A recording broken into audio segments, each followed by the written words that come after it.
Morta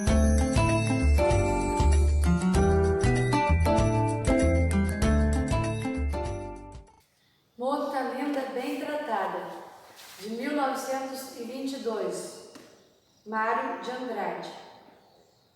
Morta linda, bem tratada, 3 séculos de família, burra como uma porta, um amor, granfino do despudor, esporte, ignorância e sexo, burro como uma porta, um coió, mulher gordaça, filó, de ouro por todos os poros, burra como uma porta, paciência, plutocrata sem consciência, nada porta, terremoto, que a porta de pobre arromba, uma bomba.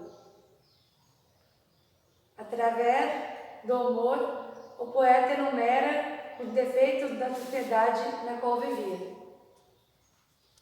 O modernismo no Brasil foi um amplo movimento cultural que repercutiu fortemente sobre a cena artística e a sociedade brasileira. Na primeira metade do século XX, sobretudo no campo da literatura e das artes plásticas, foi desencadeado a partir da assimilação de tendências culturais e artísticas, lançadas na Europa, no período que antecedeu a Primeira Guerra Mundial. Essas tendências denominavam-se de vanguardas europeias, e as principais delas foram o cubismo, o futurismo, o dadaísmo, o expressionismo e o surrealismo.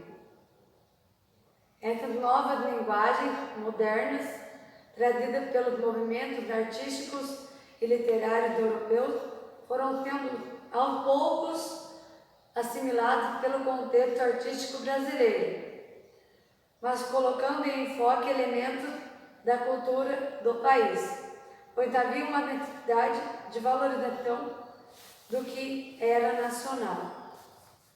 Oswald de Andrade, de 1927. Erro de português. Quando o português chegou, debaixo de uma bruta chuva, vertiu o índio. Que pena! Fosse uma manhã de sol, o índio tinha despido o português. De acordo com alguns estudiosos, Recife foi pioneira desse movimento artístico no Brasil, através das obras de pintores pernambucanos do começo do século XX, como Vicente Dorrego Monteiro, da poesia de Manuel Bandeira, da sociologia de Gilberto, de manifestações de cultura, Freire, popular como frevo e cordel, e das mudanças urbanísticas ocorridas na cidade naquele período. A oficial história da arte brasileira considera-se a Semana da Arte Moderna, realizada em São Paulo, no ano de 1922, como ponto de partida do modernismo no Brasil. Solidariedade, do ano de 1941, de Murilo Mendes. Tô ligado pela herança do espírito e do sangue.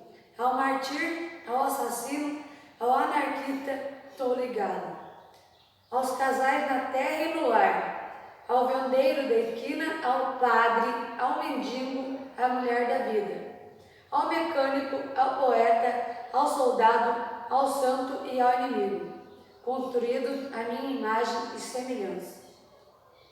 Sendo dominante desde o início, o modernismo com o tempo suplantou os anteriores.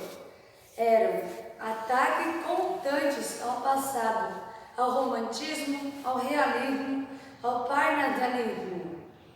Foi marcado, sobretudo, pela liberdade de estilo e aproximação com a linguagem falada, sendo os da primeira fase mais radicais em relação a esse mar.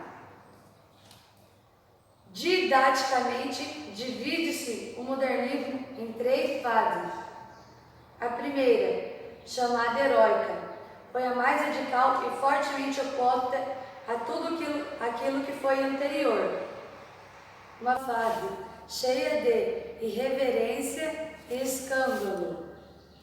A segunda, mais amena, denominada Geração de 30, formou grandes romancistas e poetas.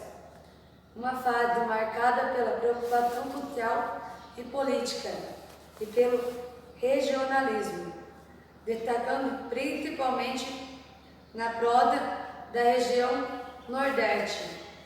Quanto à terceira fase, chamada de pós-modernista por vários autores, ou também conhecida como Geração de 45, que se opunha de curto modo à primeira fase, e era por isso ridicularizada com o apelido de parnasialismo. Tinha por característica ser híbrida em estilos, mas o que se destacou nela foi sua maior preocupação, a que fez prevalecer o sentido verdadeiramente específico do modernismo, o de destruidor e renovador.